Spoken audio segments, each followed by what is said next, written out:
اکتوبر 2011 کی ایک دوپہر تھی جب اچانک دروازے پر کسی نے گھنٹی بجائی۔ سب اپنے اپنے کاموں میں مصروف تھے۔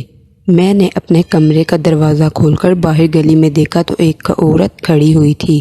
پوچھنے پر پتہ چلا کہ کام کرنے والی ہے۔ خیر، گھر والوں نے اس سے پوچھا کہ وہ کہاں رہتی ہے۔ اس نے اپنا فرضی نام نجمہ بتایا اور کہا کہ میں یہاں پاس ہی رہتی ہوں۔ جب اس سے شناختی کارڈ مانگا تو کہنے لگی کہ آپ لوگ میرا کام دیکھ لیں، اگر میرا کام پسند آ گیا تو میں اپنا شناختی کارڈ بھی دکھا دوں گی۔ خیر، اس کو کام کے لیے رکھ لیا اور اگلے دن اسے کام شروع کر دیا اور بڑے اچھے طریقے سے کام کرنے لگی، حتیٰ کہ جاتے ہوئے برتن بھی دھو گئی۔ میری والدہ اور بہنیں بہت خوش ہوئی کہ چلو اچھی عورت مل گئی۔ اگلے دن اکتوبر 2011 کا آخری ہفتہ تھا۔ میں دوپہر کو باہر سے روٹیاں لے کر آیا اور گھنٹی بجائی تو دروازہ کام والی نے کھولا، اور وہ بھی پوچھے بغیر۔ میں اندر آیا تو وہ بھی اندر آ گئی اور پھر کچھ دیر بعد چلی گئی۔ اگلے دن اتوار تھا، سب گھر میں تھے۔ اس دن کام کرنے والی کو کوئی خاص کام ہے، بے چینی سے سو رہی تھی، اور اس دن وہ کافی دیر کے بعد کام کے لیے گئی۔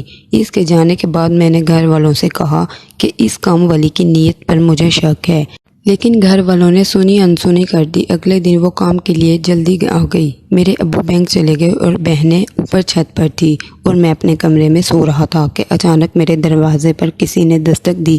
میں نے سوتے ہوئے ہی پوچھا کہ کون ہے؟ ایک آدمی کی آواز تھی، کہتا دروازہ کھولو، میں CID سے ہوں، آپ کے گھر طالبان آ گئے ہیں۔ پہلے تو میں حیران ہوا، لیکن پھر میں نے دروازہ کھول دیا تو ایک آدمی پستول لے کر اندر آ گیا اور مجھے نیچے لے گیا، جہاں پہلے سے میرے گھر والوں کو ڈاکوؤں نے قید کیا ہوا تھا۔ میں نے اداکاری شروع کر دی کہ مجھے کمر میں درد ہو رہا ہے، لیکن میری امی نے مجھے چپ رہنے کا کہا اور وہ لوگ سامان لوٹنے لگے۔ کچھ دیر بعد گھنٹی بجی تو ایک اور ڈاکو میری بہن سے کہتا چلو تمہارے پاپا آ گئے ہیں، دروازہ کھولو۔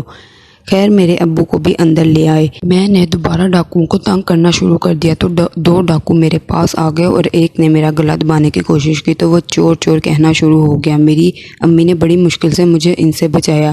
خیر، وہ سامان لوٹ کر اور ہم کو کمرے میں بند کر کے چلے گئے۔ میں نے کچن میں سے آواز دی تو ہمارے ساتھ والوں نے آ کر ہمارا دروازہ کھولا۔ پولیس سے حسب روایت آئی اور کارروائی کر کے چلی گئی۔ پتہ چلا کہ وہ کام کرنے والی ڈکیت والوں کے ساتھ ملی ہوئی تھی اور اس نے ہی ڈاکہ ڈلوایا تھا۔